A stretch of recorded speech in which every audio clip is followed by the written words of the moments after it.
الرحمن الرحيم بسم الله الرحمن الرحيم مالك يوم الدين إياك نعبد وإياك نستعين الله الرحمن الرحيم بسم الله الرحمن الرحيم مالك يوم الدين شهادتك أشهد أن لا إله إلا الله وأشهد أن محمدا رسول الله كتب ثبت جاد سجد شرع له أخلده يحسب أن ماله أخلده نظر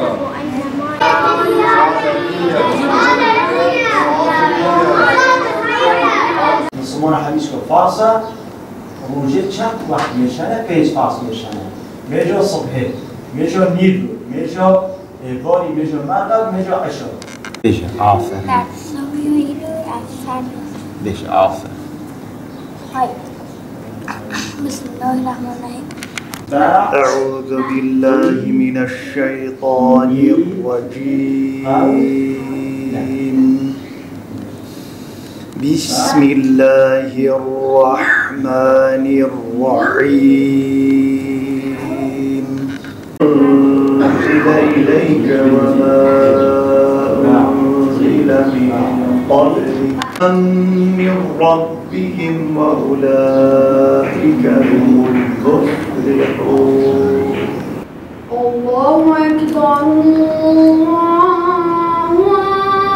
أكبر لا إله إلا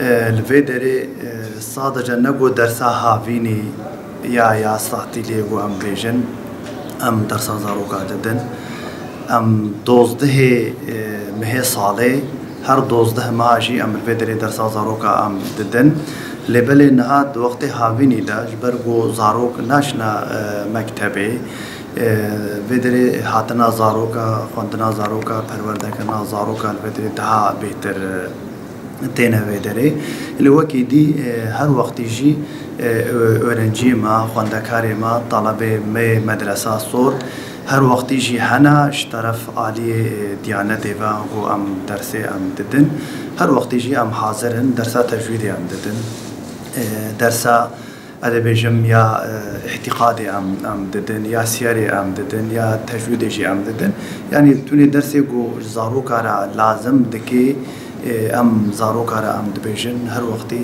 ام بندا زاروكانا ام الفيدري خدمتا ملتي خودانا Diyanet camiamızın başlatmış olduğu bu yaz Kur'an kursunların etkinlikleri devam ediyor. Sene boyunca 12 ay boyunca biz talebelerimize ders veriyoruz. Sadece yaz Kur'an kursuna mahsus 1-2 ay değil. Sürekli biz talebelerimize ders veriyoruz. Bizim talebelerimizin önceliğimiz onlar için ahlaki dersler veriyoruz. Dini dersler, fıkıh dersi, hadis dersleri, etkinliklerimiz oluyor. Tecvid dersi gibi dersler veriyoruz talebelerimize. Tek amacımız talebelerimizin İslami kurallara uygun hareket etmeleridir. Yaz Kur'an kurslarımızın başlamasıyla camilere talebelerin rağbeti çok oluyor. Allah'a şükür şu an geçen senelere göre daha çok rağbet vardır. Yaklaşık 30'dan fazla talebelere ders veriyoruz. Bizim buradaki tek amacımız bu talebelere dini bilgiler vermek, ahlaki, edebi dersler vermek, güzel böyle terbiyeli bir nesil yetiştirmektir. Bizim amacımız budur. Biz tecvid dersleri veriyoruz talebelerimize. fıkıh dersleri, Peygamber Efendimizin hayatı, siyer hakkında tarih hayatını talebelerimize ders veriyoruz. Burada tecvid dersi alıyoruz, Kur'an okumak ve öğrenmek için geliyoruz. Burada ders alıyoruz, İslam'ın ve imanın şartlarını öğreniyoruz. İslam'ın ne gibi özelliklerinin olduğunu öğreniyoruz. Burada olduğum için çok mutluyum ve herkesin Kur'an okumasını tavsiye ederim. Ben her sabah Kur'an'a geliyorum. Hoca bize şeker, dondurma, bici alıyor. Bize peygamberlerin ayetini, namazı öğretiyor. Buraya Kur'an için geliyoruz, Kur'an öğrenmek için geliyoruz. İmamımız burada imanın şartlarını gösteriyor ve peygamberlerin hayatını gösteriyor. Tavsiye ederim ki burada Kur'an öğrenmek isteyenler buraya gelip Kur'an okuyabilir. Kur'an okuyoruz. Kur'an'dan sonra oyunlar oynuyoruz. Bize doldurma alıyor.